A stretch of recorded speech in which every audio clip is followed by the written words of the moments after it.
Voilà, avec moi pour cette page spéciale, je vous présente mes invités. Le docteur Martine Pérez. Bonjour docteur, Bonjour. merci d'être avec nous. Karim Zeribi, éditorialiste politique et marseillais. Bonjour Karim.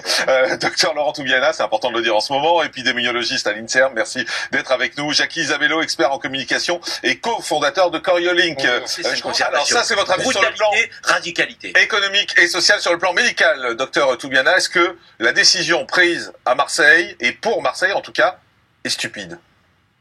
Alors, non, je ne vais pas employer le mot de stupide, mais je vous ai entendu et vous avez presque tout dit, j'ai presque plus rien à dire. Non, mais vous êtes d'accord sur le plan médical. C'est pas un médecin, hein, donc c'est pour ça que moi c'est l'avis médical que je voulais. Écoutez, ça fait 6 mois que je clame ça, même encore plus, mais je n'ai pas été entendu et aujourd'hui on me fait venir heureusement sur les plateaux, donc je vais dire ce que Allez-y, vous êtes là pour ça. 6 mois.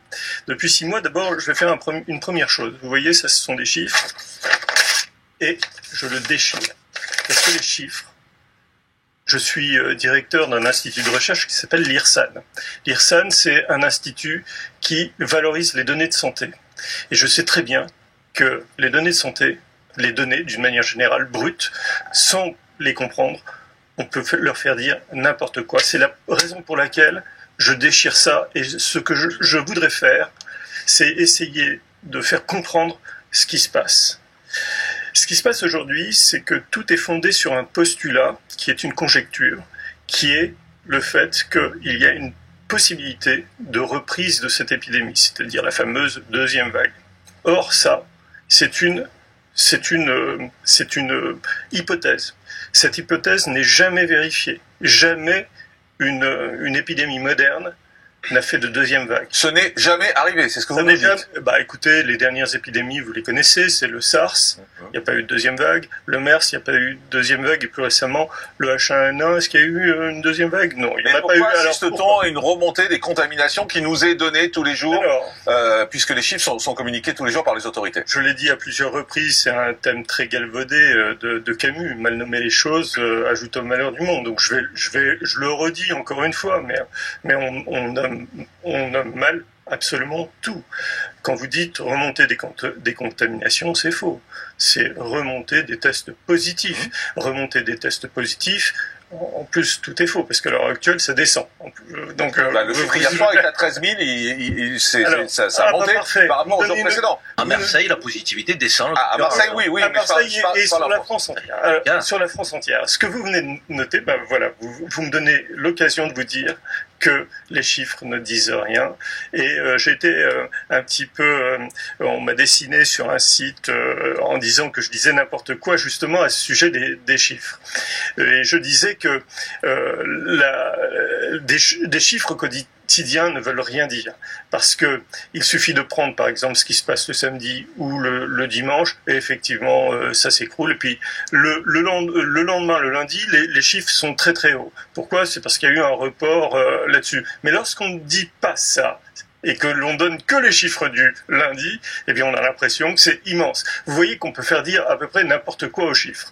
Donc, à l'heure actuelle, ce qu'il faut voir, c'est que le niveau de ce qu'on appelle contamination baisse, et en plus, ce n'est pas indicatif de la circulation du virus, parce que c'est ça qu'on veut nous dire. Docteur, ce que vous nous dites clairement, là, à l'heure qu'il est, c'est il n'y aura pas de deuxième vague. Oui, c'est ce que je dis, oui. Ça, vous êtes convaincu de ça? Je vais vous expliquer pourquoi, alors, puisque vous me le demandez, à peu près. Non, mais allons-y. Bon, écoutez, s'il devait y avoir, si la deuxième vague avait dû avoir lieu, elle aurait déjà eu lieu, c'est-à-dire qu'il est incompréhensible, lorsqu'on nous dit qu'il y a 95% de gens non immunisés, et que le virus circule toujours, et qu'on déconfine, il est incompréhensible que la deuxième vague n'arrive pas tout de suite. Elle n'est pas arrivée. Les gens ont fait la fête. Les gens sont partis en vacances. Les gens, on a bien vu, ne portaient ni masque, ne faisaient rien du tout, s'embrassaient un peu partout. Et comment expliquez-vous qu'il n'y ait pas eu de deuxième vague? Dans les écoles, c'est en train de remonter, que dans les hôpitaux, on est au bord de la... À Marseille, malgré tout, est-ce que vous signez? Oui, je signe ça, et je signe d'ailleurs à peu près tout ce qui a été dit ici. Et je ne parle pas au nom de Laurent Toubiana, je parle au nom de 200 chercheurs qui ont signé une tribune. Nous ne voulons plus être gouvernés par la peur. Nous ne voulons plus être gouvernés par la peur, car le virus circule, mais il circule à bas bruit. Et ça c'est connu dans toutes les épidémies. Ça ne veut pas dire pour autant qu'une autre phase épidémique va arriver. Ça circule à bas bruit, c'est dans toutes les épidémies comme ça, mais il n'y a pas suffisamment de gens susceptibles pour qu'une épidémie reparte. Et c'est ce qu'on voit déjà depuis maintenant 4 mois. Donc, continuer à faire peur à l'ensemble de la population et à mettre en place des mesures extrêmement dures avec cette peur d'abord. Vous avez remarqué que le discours était en 2 parties. Une partie qui était une logorée technocratique auquel le ministre ne semblait même lui-même ne rien comprendre. Et au final, ce que ça voulait dire, c'est ayez peur parce que bientôt il y aura une épidémie. Et puis la deuxième partie, c'était voici les mesures qu'on va prendre, etc. Et effectivement, ce sont des mesures de réaction.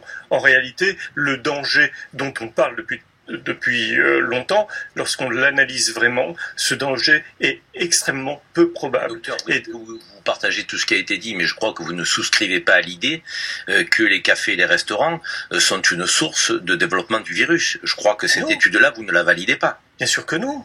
Bien sûr c'est que important non. quand même. Mais de toute façon, la plupart des gens, écoutez, la plupart des gens sont négatifs, 96% de gens négatifs. Sur les 4% restants, il y a 95% de gens non symptomatiques. Les gens non symptomatiques, trouvez-moi une publication qui me dit que des gens non symptomatiques, c'est-à-dire des gens qui ne toussent pas, qui n'éternuent pas, qui n'ont donc même pas la force mécanique de balancer dans la nature des virions, qui en ont donc très peu puisqu'ils ne sont même pas malades, comment ces gens-là peuvent contaminer d'autres personnes? Donc c'est une mesure inefficace. Vous nous dites que le ministre a pris une mesure inefficace. Fermer les bars et les restaurants à Marseille. J'essaye de faire comprendre aux gens ce que c'est qu'une épidémie. Je ne suis pas dans la mesure, si vous voulez, surtout pas dans la démesure, parce que là nous sommes face à la démesure. C'est pas moi qui vais critiquer qui que ce soit. C'est pas critique.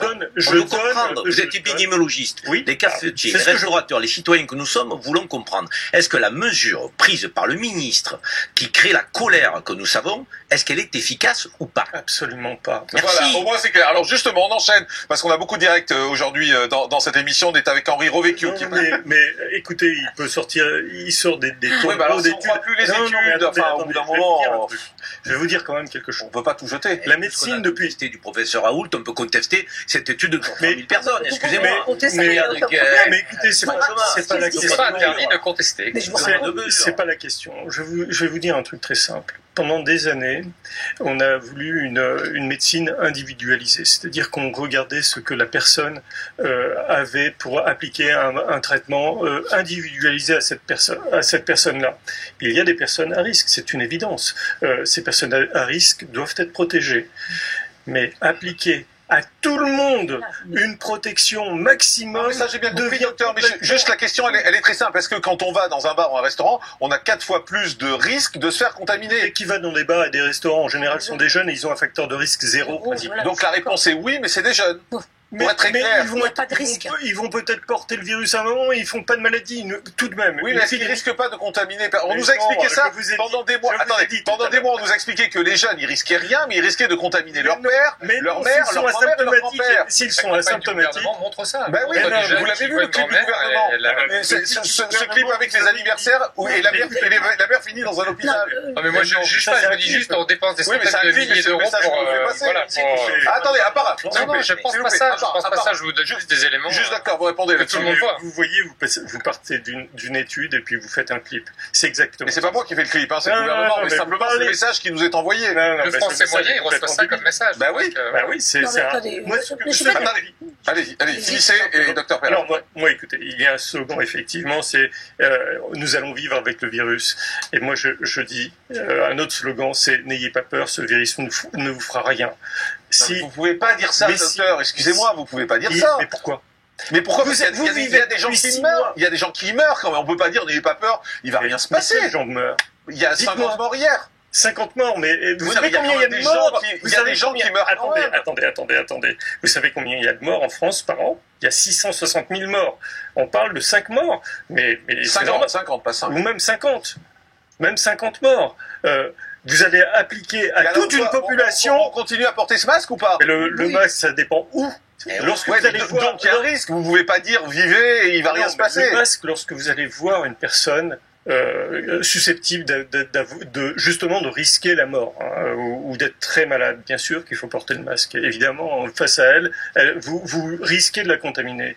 Et encore, ce risque, on l'a calculé, il est ultra faible, puisque vous n'êtes pas vous-même, on a vu s'il y a quelque chose à quoi servent ces 10 millions de tests, c'est de nous dire que justement... que le message que vous envoyez ce matin sur ce plateau, c'est continuer à vivre, vous occupez pas du virus. Non, c'est pas ça. Oui, c'est ce qu'il a dit. Non.